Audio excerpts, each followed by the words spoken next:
Hazrat Khabbab radiyallahu anhu says, I visited the Prophet sallallahu alaihi wasallam while he was sitting in the shade of the Kaaba, reclining over his rape around.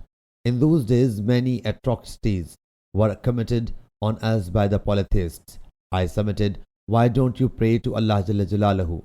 He sallallahu alaihi wasallam got up and his face turned red. He sallallahu alaihi wasallam said, the people prior to you were combed with the iron combs which would reach even across the bones, lacerating his flesh and muscles. Yet this torture would not deflect him from his religion. A saw was put over his head and he was then split into two halves. Yet even this maltreatment would not deflect him from the religion.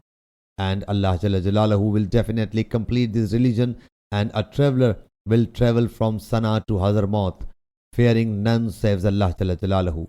Bayan adds, nor a wolf regarding his sheep. Sahih Bukhari Hadith number 3852.